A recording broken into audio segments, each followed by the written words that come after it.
You're listening to Skeptoid. I'm Brian Dunning from Skeptoid.com. Internet Paranoia. Today we're going to take a skeptical look at computer security. How real are the threats we are warned about all the time?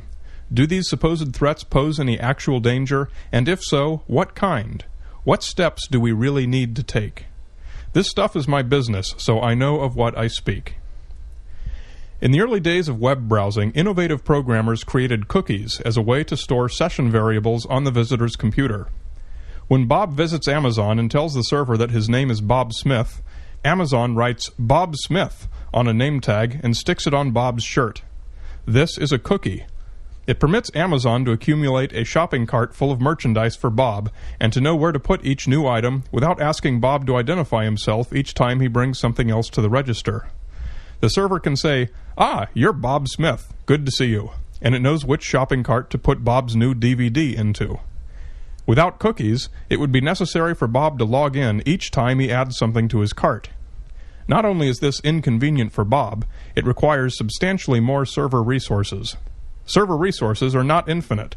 The more efficiently a web server can run, the faster it can serve Bob. And when Bob's name tag is prominently plastered to the front of his shirt in the form of a cookie, there's less chance for Bob to be misidentified and be sent the wrong merchandise. Cookies are good for everyone. Skeptoid.com even uses cookies, albeit in a simpler way. When you submit a comment on an episode, the name and hometown that you enter into the comment form are saved on your computer as cookies. This allows Skeptoid.com to automatically fill in these fields for you the next time you want to submit a comment. Saves you a few dozen keystrokes and makes your entries more consistent. Just a minor convenience feature. Minor, but still a good thing. Unfortunately, in the early days of Microsoft Internet Explorer, some genius in Redmond decided that Internet Explorer might seem superior to Netscape, its main rival at the time, if you remember, if it would raise caution flags and warn you about terrifying security risks with scary dialog boxes.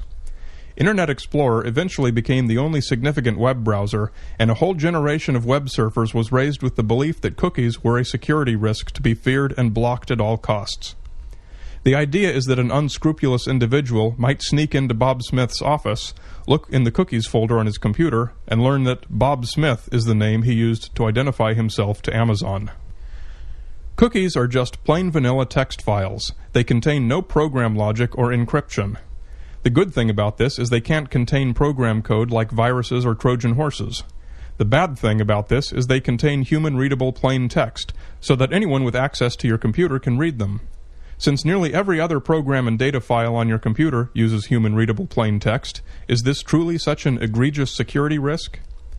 Programmers and software engineers know that it's not, but marketing people never let the truth stand in the way of a sale.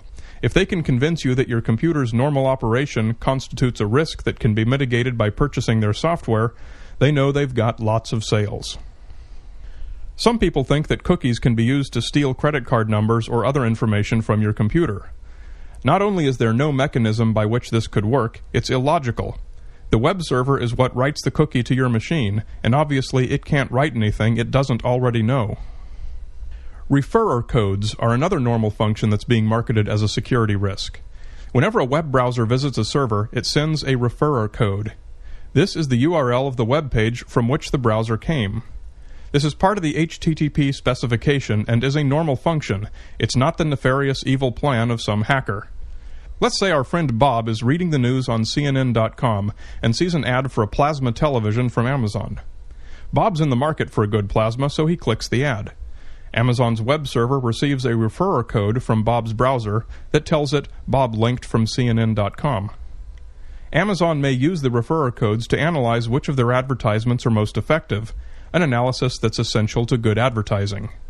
If Bob buys something, CNN or some third party may be entitled to a sales commission for referring the business, which Amazon is happy to pay since they're happy to have Bob's business. Amazon may even see where Bob came from and offer him the special CNN discount. The referrer code is great for Amazon. At best, it's great for Bob. At worst, it's no skin off Bob's nose. Referrer codes are also used for many other useful things on the web. As you might expect, the security software vendors market referrer codes as a threat too. Their best explanation is that it's none of Amazon's business where you came from. That's true in a strictly libertarian sense, but in a practical sense, it's really helpful for them to know. Many services such as Amazon can better customize their offerings when they know where their visitors are coming from. A technology called collaborative filtering allows Amazon to say, visitors from CNN prefer the new Barack Obama rap video. If you use security software to block your browser from sending referrer codes, the best you'll get is a more generic internet experience. The worst you'll get is that some web services won't work at all. Viruses are a genuine pain in the ass. If you're running Windows and you use the internet at all, your computer will probably download at least a dozen new ones a day. There are numerous ways that viruses can be embedded in web pages, in advertisements on web pages, in media presentations, even in some older graphic images. Big money is made by some of the more cleverly designed viruses, or Trojan horses, whatever term you prefer. Sometimes all they do is install fake cookies on your computer to tell Amazon that some guy in Indonesia is entitled to a sales commission next time you buy something. Sometimes they make your computer part of a distributed illegal file sharing system. Sometimes they turn your computer into a spam server. Sometimes they install browser toolbars that lead you to more virus pages when you use them. Sometimes they install software that displays pop-up advertisements. Fortunately, free software such as Spybot Search and Destroy or AdAware can genuinely eliminate all or almost all of these threats. So what's the Skeptoid angle on these? The reason people develop viruses and Trojan horses is to make money through advertising or sales commission programs.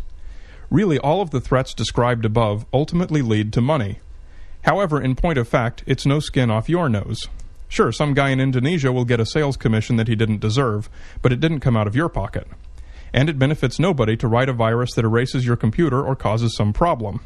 Such viruses do exist, mainly in the early days of the internet, but since they're not profitable, they've gone almost completely out of fashion.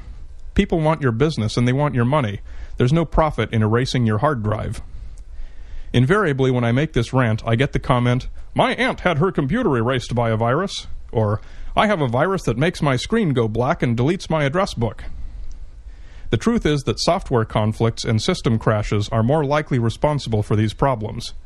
If you own a computer, problems are the price of admission, and you will eventually lose data. But there are 1,000 normal operating system problems that will be the most probable culprit. It makes no sense for someone to write a virus that does these things when they can just as easily write a virus that earns them money. Just as in nature, the viruses that thrive are those that don't kill their hosts. Use Spybot Search and Destroy and AdAware to scrape this crap off your machine and keep it running lean and mean. But don't buy the expensive commercial software that does no better and that makes claims designed to take advantage of customers with minimal technical knowledge. Or just use a Mac like I do, since none of this crap runs on Unix. And don't bury your thoughts too deeply in cyberspace. Remember, you'll always be most vulnerable to what is statistically by far the biggest threat, that your computer will simply be stolen. You're listening to Skeptoid. I'm Brian Dunning from Skeptoid.com.